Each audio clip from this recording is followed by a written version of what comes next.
Hi leaders. Yes, good morning వెస్టీస్. మొన్న నేను ఒక వీడియో పెట్టాను. వెస్టీజ్లో 4 నెలలు ప్రోడక్ట్స్ కొనుక్కుంటే 5వ నెల ఫ్రీగా వస్తుంది అని. సో దానికి చాలా రియాక్షన్స్ వచ్చాయి, చాలామంది కామెంట్లు చేశారు.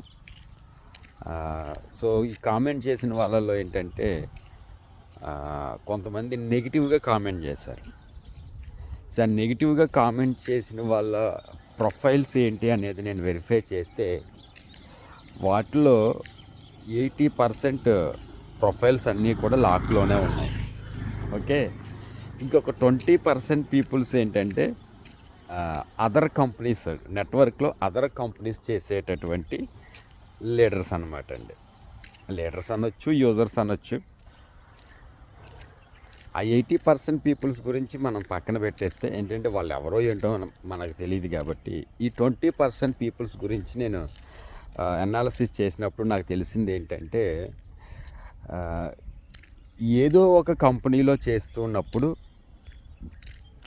ఆ కంపెనీ యొక్క గొప్పదనం గురించి నెట్వర్కర్ మాట్లాడుకోవాలి, కానీ నా కంపెనీ గొప్పది అని చెప్పుకోవడం కోసం ఇంకొకరి కంపెనీని, ఇంకొక ప్రోడక్ట్ని ఫేక్ అని, ఫ్రాడ్ అని, వేస్ట్ అని చెప్పకూడదు. అలా చెప్పడం వల్ల ఒక లీడర్గా ప్రూవ్ చేసుకోవడానికి నీ దగ్గర సోర్సెస్ ఉండవు. అర్థమవుతుందండి?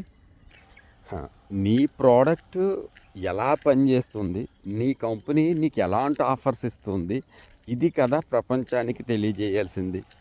అది మానేసి వేరే కంపెనీ వాళ్ళు ఎవరైనా ఫోటో పెట్టినా లేదనుకుంటే వీడియో పెట్టినా సో అది ఫ్రాడ్, ఇది ఫేక్, ఇది అది, ఇది సో ఇలాంటి వాళ్ళు ఏంటంటే ఒక కంపెనీని పట్టుకొని ఉండరు.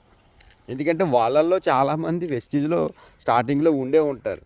కానీ ఏంటంటే వెస్టీజ్ సిస్టమ్ అర్థం కాకో లేదనుకుంటే అప్లైన్స్ సరిగా గైడ్లైన్స్ ఇవ్వకో మొత్తానికి వెస్టీజ్ నుంచి క్విట్ అయ్యారు.